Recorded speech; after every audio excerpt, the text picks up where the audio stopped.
Hey there viewers, and welcome back to the South Main Auto Channel. Got the 2018 Subaru. It's a Forester. It's got the big 2.5. It's got a mind of its own. By that I mean it just wants to make a left turn. It makes a left turn. Let me show you what I'm talking about. Reach in here and start this thing up. Electric power steering rack, so turning to the right, normal effort. Turning to the left though, you just let her go. And it does this while you drive. You're just driving along, everybody's minding their own business. And then you take your hands off the wheel for a second. We're going left, baby. How you like that, huh? Electric steering, they said. It'll be fun. It'll be good, efficient. Until it gets a mind of its own and pulls you head on to the other lane. Great. Turn the key back on here. No codes in this little guy. So I looked at this thing the other day for the guy, a couple weeks ago. Maybe a week ago. I just double checked it here. You know, no codes in the electric power steering module. Service data is an absolute disaster on this thing. Nothing in service data as far as theory and operation of the electric steering. But what I did notice, so electric power steering usually has to be able to sense, you know, when you're turning the wheel, how much torque are you applying to it and which way is it supposed to turn, you know, just based off input. So we have, you know, looking through here, you know, it tells how much current the motor's putting out and supply voltages and, you know, stuff of that, and the steering angle sensor. But it also has our torque angle sensor. So we have a torque sensor main and a torque sensor sub. And when I look in service data, it doesn't tell me, it gives you the value between 0 and 5 volts. That's what it says. But what I have noticed is when I turn to the right, you know, one torque sensor goes up, the other one goes down. So it's some sort of redundancy, you know, checks and balance system. And I notice that the voltages are not the same. They're skewed. Whoa, almost dropped their coffee cup. I'll show you what I mean. And almost all of this is irrelevant because there's only two components on this whole system you can change. The rack and pinion, which houses the torque sensor, motor, all that stuff, and the power steering control module, which is mounted under the hood. But like I say, service data is very, very vague on this thing. So if we look at this, when I turn the wheels to the right, we can see the torque sensor main increases. Okay, I'm almost to the lock. So I'm pulling over on the steering wheel right now. I'm giving it, you know, a little tug. And we can see the torque sensor main voltage increases while turning to the right. Now I let off the steering wheel. I'm just taking my hand off it, very lightly turning it to the left. And you can see, so I just barely am touching the steering wheel, and now my hand is off the wheel, so technically it's in a neutral input. There should be no variation, I don't believe, on these torque sensor inputs. Okay, but I'm gonna barely touch the wheel, just give it a little graze just to get it going here. So I'm just barely touching it, my hand's off from it, and it just spun all the way to the lock, and you can see the torque sensor sub is at 2.8 volts and the torque sensor main is at 2.1, and I'm not touching the steering wheel. So it appears to me that the torque sensor is sensing, you know, an input on the steering wheel to the left. So we'll straighten it back out here. This is hard to show all at the same time. But, you know, again, you know, my hands aren't on the wheel. I just finished a right-hand turn with it. Right there, it's pretty neutral. So about 2.5 volts each. But again, we just barely touch this thing, put a little bit of left pressure on it. You know, now we have 0.3 of a volt variation. And then we just touch it. Oh, that time it didn't take off on us. Just barely touch it. It whips to the left and shows that torque sensor sub is having, you know, applied input from the wheel. Okay, so my thought was, straighten out the wheel here. Let me just shut the key off. Whoa, scaring me. Let's get that shut off. My thought is that the torque sensor is bad, or this power steering control module, which lives right there, is faulty. But I don't know. I have no way to know. There's no test, there's no theory and operation of how the torque sensor works, which wires come out of the rack, and a brand new rack here, which wires that come out of the rack are, you know, part of the torque sensor. It's a mess. And that's also a $2,000 guess. So, you know, what are you gonna do? I have a theory and I'll share it with you, but this really puts me in a pickle. My thought on this is, you know, looking at what I see based on almost absolutely no service info, I did what anybody would do. I called for technical support. I called Identifix to see if am I missing something, if there's something missing out of service data. The guy calls me back and basically just, you know, throw some parts at it. Which, you know, it is what it is. You know, he had no information. You know, he looked on, you know, Subaru information. It's the same stuff I have, you know, here on Mitchell. On Identifix, Subaru doesn't release their service info to them, so you can't look it up there. But I just wanted a second opinion from somebody. Am I missing something? And the answer to that was no. There is just no service info on it. You just throw parts at it until it's fixed. So what I'm thinking, I bought a steer rack because I assume that's what it is. Either that or, like I said, the power steering control module is gone corrupt, just like our government.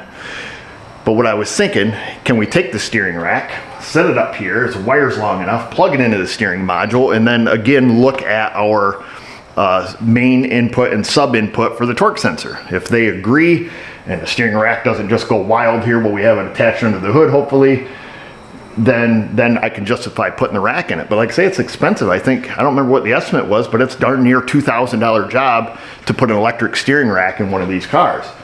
You know, to put it in, do the alignment, you know, get everything all said and done. So I don't want to piss away that money because it's not mine, it's customers. And or plan B, I guess, just send it to the dealer, let them throw parts at it. So here is our brand new, I didn't know the bag was open on the end here. I'll take it up. Oh, baby.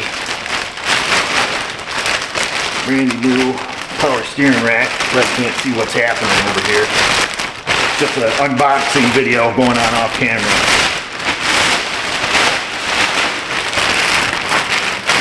Here we go. Get this turned around here. See if we can very gently set this under the hood here. We don't bust anything up, but here's our brand new steering rack. So our motor's on here.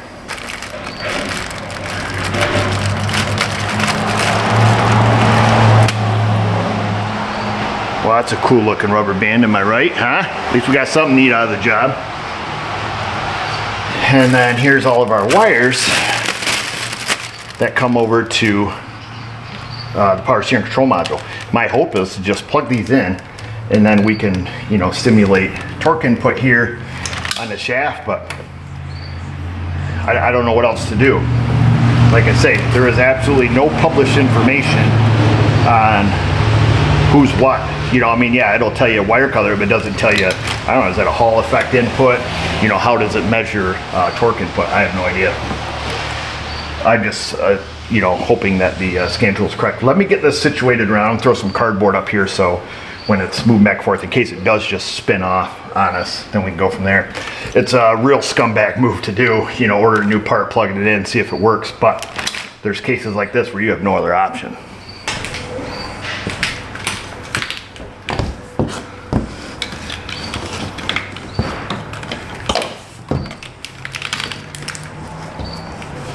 All right, so I put down a packing blanket, put down a piece of cardboard. I'm gonna grab a pick or whatever we got to unplug this stuff, get this plugged in. We'll stick the scan tool and we'll come out here and see if we're right. Let's just see. So let's see, we're gonna get the same data up on the screen here. So you can see right now we're pretty dang close. They're both about 2.5.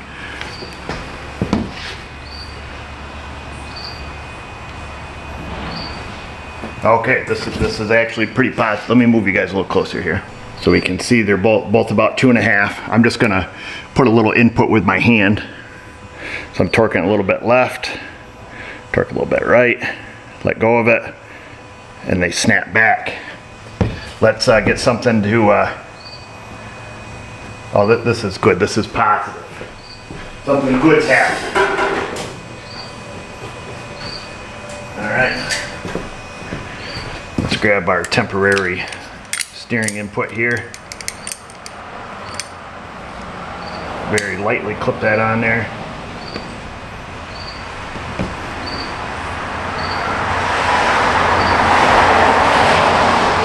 Oh, gotta get her a little heavier than that, fella.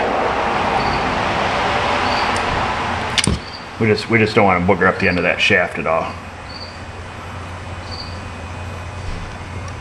There we go.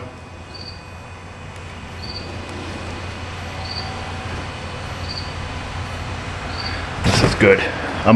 So what I'm gonna do, I'm gonna zoom you guys in on this, and I'm just gonna go, you know, a little left as we're facing here, and a little right.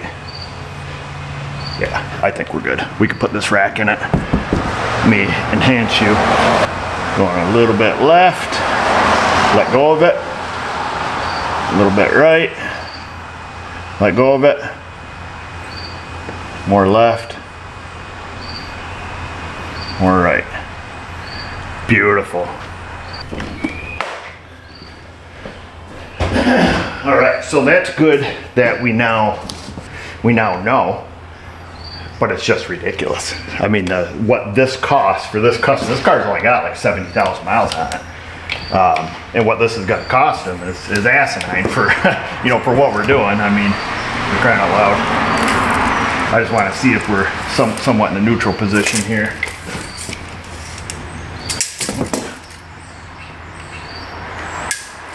Just wanna get it kind of centered so when I go to stick it back in, we're somewhat close. Okay, yeah, we're pretty dang close right there. But I don't know, it is what it is, man. I didn't build it, I didn't buy it, I didn't break it. All right, it is what it is at this point, folks. So there's our steering shaft input. Enhance. Right up there, we gotta unhook that little guy. Enhance. Not real focused. The nice part about this Subaru is the steering rack is on the bottom of the frame. We got to get some of this jiggly bits off here. So I don't think it's a huge to do, but in normal Subaru fashion, the 60K, the control arm bushings are tore out of it. That one's tore out of it, and naturally that one's tore out of it. So it needs both lower control arms. Usually on these I do the whole arm, not the bushing. The bolt is usually stuck on the inner sleeve of the bushing, so it requires some torchy, and typically the ball joints are ready to fall out at that point anyhow. But the good news is I don't think we need to drop the frame. It does look like the exhaust needs to be dropped potentially, unless we can slide it out the other side. I don't really know. I'll look in service data, see what we gotta do. I do have control arms here for it. I've got sway bar links here for it. And obviously, we've got the steering rack.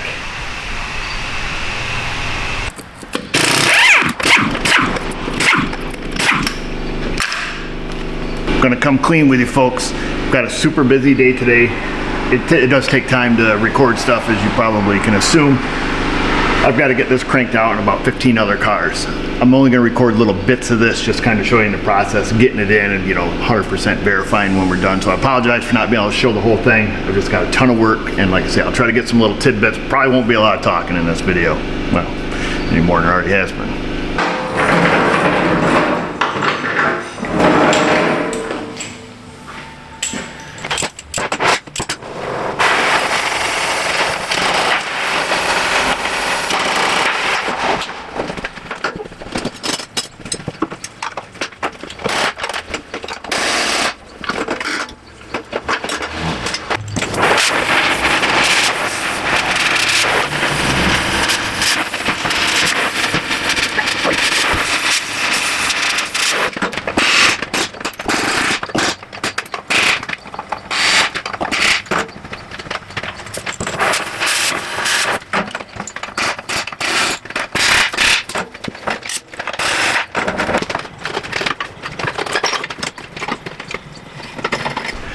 do have to let the exhaust down because this bolt right here is directly above the pipe. Now I just let the exhaust down, leave it hanging. I'm not gonna go ahead and, you know, unhook the whole thing. I think this will give us plenty of room.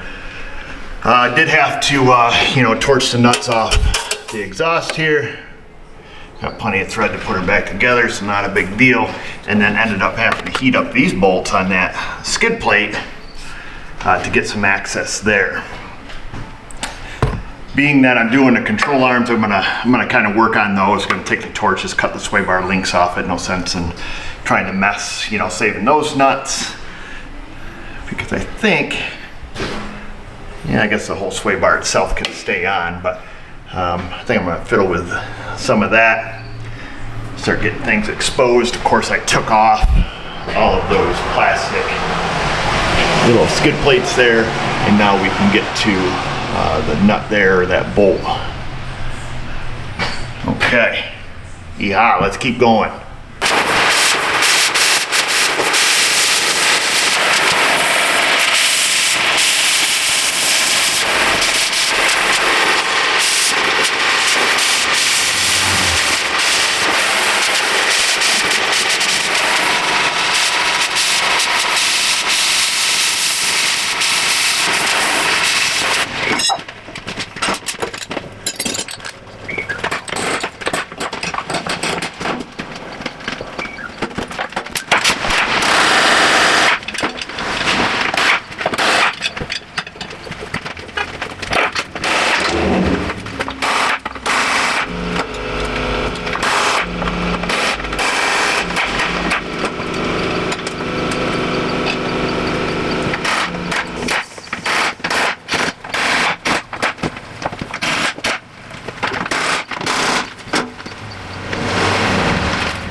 Show you where we're at. Ball joints are all out. Of course, you guys saw the torch action going on there. You know, sway bar links are all cut off. Tie rods are broke loose. Of course, control arms and other jiggly bits there on the floor. Easy peasy. Studs weren't all rusty, so that's good. No torch action there. However, we have an issue. All of the bolts here, 1, 2, 3, 4 of those come loose on that side. We come over here, 1, a 2, a 3, a 4, but only this one doesn't want to come loose. So that's a problem. Like I have no idea if that bolt seized up in the bushing of the rack or if it's actually seized up in the you know, subframe itself. I've whacked on her with the Uggy Duggy, and it's not looking good, folks. If it was me, I would probably just smash apart the rack. It'd be the easiest thing to do. Take the air chisel, bust the rack apart, so that way there, if it is seized in the bushing, we can just spin the whole thing off, get it out of there, and then figure it out from there. I doubt it's seized in the subframe because that appears to be in pretty good shape. It doesn't seem super rusty. And the other ones that are coming out, you know, come out and they look pretty decent. So I gotta figure out what I'm gonna do there. I gotta go see if there's a core charge on this thing, because if there's not, I'll probably just get after it with the air hammer and quit screwing around here.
So we got lucky. The bolt came out of the rack, or out of the subframe, but the whole bushing's spinning. So I'm hoping that we can just do this, and do that right there, and then see if we can't go old school here.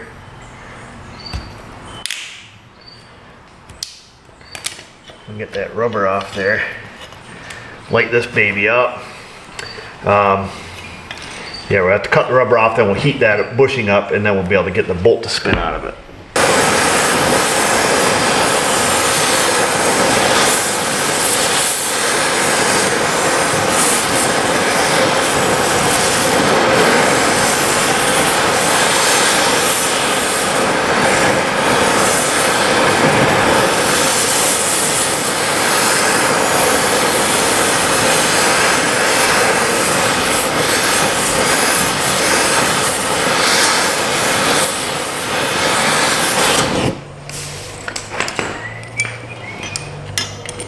Come here, baby.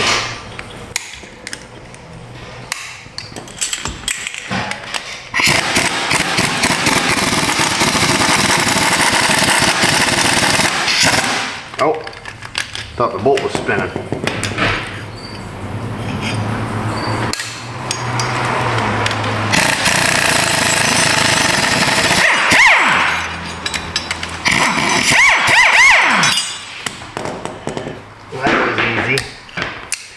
Alright, piece of cake, do this job right in your driveway. Only hand tools.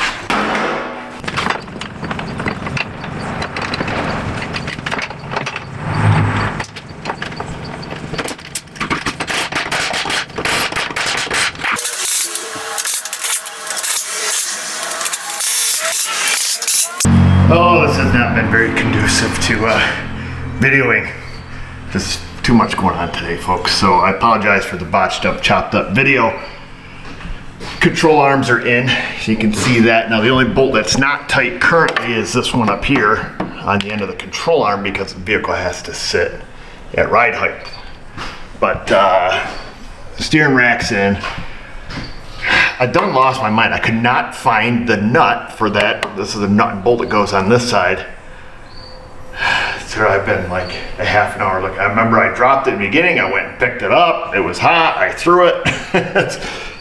I don't know where in the world I put it. I went through my dirt pile, because you never sweep up your dirt pile till the job's done.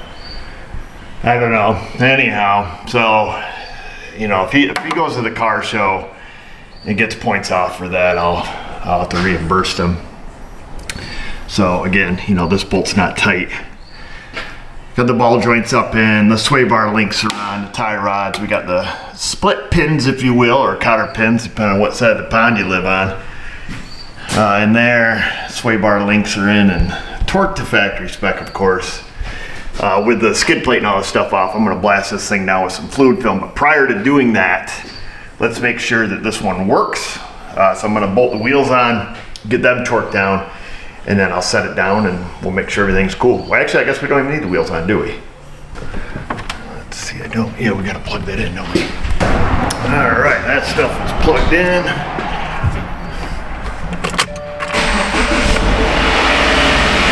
All right, we've got power assist.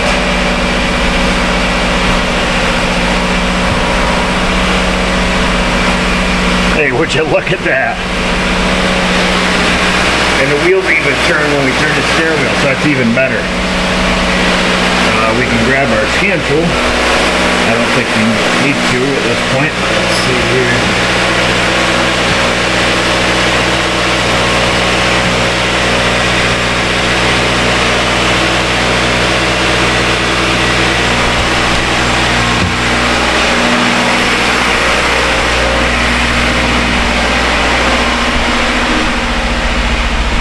Let's see, we're gonna go all the way left. I'm gonna torque over on it, 3.5, all the way to the right, 3.5 volts, and then the wheels are straight, steering wheel is neutral, and we're neutral at about 2.5. Yeehaw! Now let me show you what I found was wrong with it. because this guy wants all of his parts back. So I was getting everything ready here, just gonna throw all his junk in his box. And then I noticed something. I said, hold up. Wait a minute. Something ain't right. Look at that torque angle sensor. So this is your torque angle sensor here. It's cracked, old son. You guys see that down by that bolt hole? In the car where it's difficult to see this side. She's clean as wet. This side here is straight corrosion. So it must be putting just an abnormal amount of torque, or enough to skew that sensor to make this thing go haywire. Good old electric power steering. It's the wave of the future, man. I'm gonna have to cut it here, folks. I'm gonna take and jack it up, get those bolts tightened up, you know, at ride height, and then I'll have Josh crack them loose again over there when it's sitting on the lift. We'll get it really close here, and then take it over there and get it lined up. I think we've proved what the problem was. Unfortunately, where that torque angle sensor sits up in there, you can't really see it. I suppose I could have got up in there with a mirror and such back, prior to, making the call on the rack and pinion, but I guess I've never suspected that they were broke off. You used to see that a lot, like on the Milans and the Fusions and stuff, and I actually think Ford had a recall on those where the electric motor would snap off the steering rack and then you would wreck and die. But it's the first time I ran across on a Subaru. Maybe you guys have seen, I work on quite a few Subarus too, and this is the first time I've come across this. I've had some people bring these in with steering complaints and have me put power steering control modules in them and then do the reset procedure, just like we're going to do with this, the vehicle dynamic system, the VDS or VDC or whatever it is, the steering angle sensor reset and stuff, which we'll do when we're done and the vehicle's lined up. But it does make me concerned, if I see this again, or maybe that's something we can, keep an eye on as these cars come in, particularly in the Northeast. It's a shame, the car's low mileage, but this is what it is. You can't stop the salt, baby. I'm gonna, like I say, now that I know it works, I'm gonna hose everything down there good before I put all the plastic junk back up there, get it all sprayed good with fluid film sprayed on that rack, and we'll pay closer attention up there around that torque angle sensor, get that sprayed down. Of course, that rack will certainly outlive, the rest of this car. I know it's an unconventional video. Hope you guys can suffer through it. Hopefully it helps somebody out there on the World Wide Web, or as my mother-in-law calls it, what does she call it? Well, we got the YouTubes. The kids are always looking at their pieces. That's what she calls their phone. But out there on the interwebs, hopefully it helps somebody. That's it, folks. Insty, the Facebook. Forgot to even do it. I gotta get stuff done, man. I'm behind. And just remember, viewers, if I can do it, you can do it. Thanks for watching.